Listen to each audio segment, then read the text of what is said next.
Rasulullah Shallallahu Alaihi Wasallam ketika masih berada di kota Mekah Al-Mukarramah, maka beliau sholatnya sering di antara Rukun Yamani dan Hajar Aswad, karena dalam satu waktu beliau menghadap ke Baitul Maqdis sekalian menghadap ke Ka'bah, karena beliau lahir di Mekah, dibesarkan di Mekah, melihat keagungan Ka'bah, bercita-cita supaya kiblatnya menghadap ke arah Ka'bah.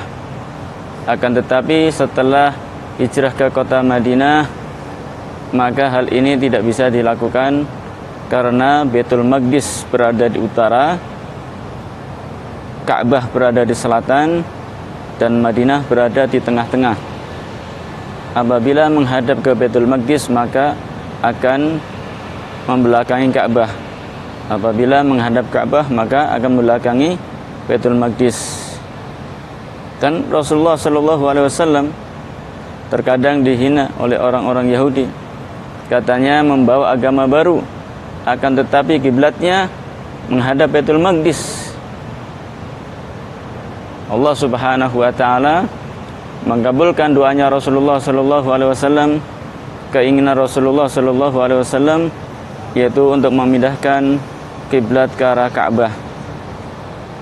Setelah 17 bulan Rasulullah hijrah ke kota Madinah, Allah berfirman, "Qad nara taqalluba wajhika fis sama'i falanwalliyannaka qiblatan tardaha fawalli wajhaka syatrul masjidil haram."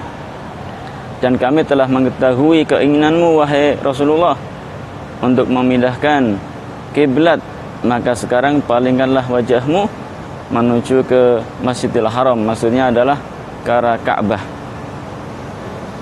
Yaitu suatu ketika Rasulullah Shallallahu Alaihi Wasallam diundang oleh kaum Bani Salimah, yaitu di tepatnya di perkampungan Masjid Kiblatain ini.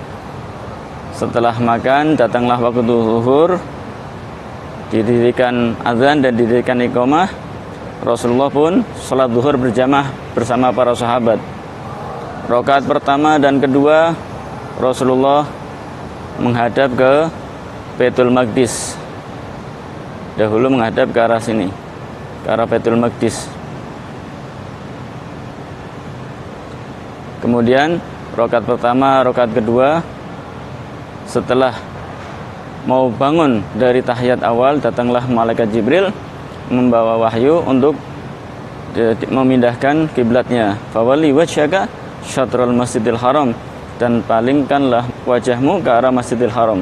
Maka Rasulullah Shallallahu Alaihi Wasallam berputar haluan 180 derajat, yang semula menghadap ke arah utara ke Baitul Maqdis, maka Rasulullah Shallallahu Alaihi Wasallam berputar mengarah ke selatan, menghadap ke arah Ka'bah.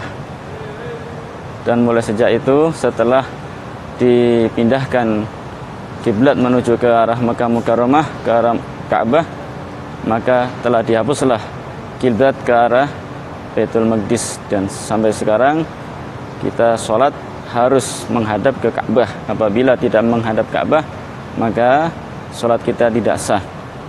Karena di sini pernah terjadi pemindahan kiblat, maka dibangunlah masjid sebagai peringatan untuk generasi yang setelahnya, dan diberi nama dengan Masjid Al-Qiblatain, yaitu masjid yang terjadinya pemindahan kiblat dari kiblat yang pertama menuju ke Baitul Maqdis, dipindahkan kiblat yang kedua menuju ke arah Ka'bah, Masjidil Haram.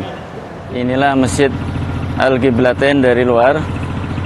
Disinilah Rasulullah diundang oleh kaum Bani Salimah, kemudian sholat zuhur, sehingga datanglah malaikat Jibril memberikan wahyu dari Allah Subhanahu wa taala untuk memindahkan kiblat yang semula ke Baitul Maqdis berubah menjadi ke arah Ka'bah, Masjidil Haram. Qad nara taqalluba wajhika fis sama'i falanwalliyannaka qiblatan tardaha fawalli wajhaka syatrul Masjidil Haram. Rasulullah sholat zuhur rakaat pertama dan kedua menuju ke Baitul Maqdis, dan rakaat ketiga dan keempat menghadap ke arah Ka'bah, Masjidil Haram. Sehingga Tempat terjadinya ini dibangun masjid dan diberi nama Masjid Al-Qiblatain.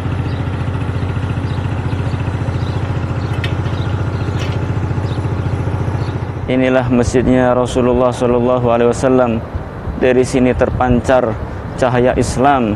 Dari sini terpancar dakwahnya Rasulullah SAW ke seluruh penjuru dunia, sehingga kita bisa merasakan nikmatnya Islam, nikmatnya sholat, nikmatnya membaca Al-Quran. Dari keberkahan dakwah Nabi Muhammad SAW, kita sangat patut, sangat layak untuk berterima kasih kepada Rasulullah dengan memperbanyak sholawat kepada Rasulullah SAW. Allahumma salli ala Sayyidina Muhammadin wa ala alihi wa sahbihi wa barik wa sallim.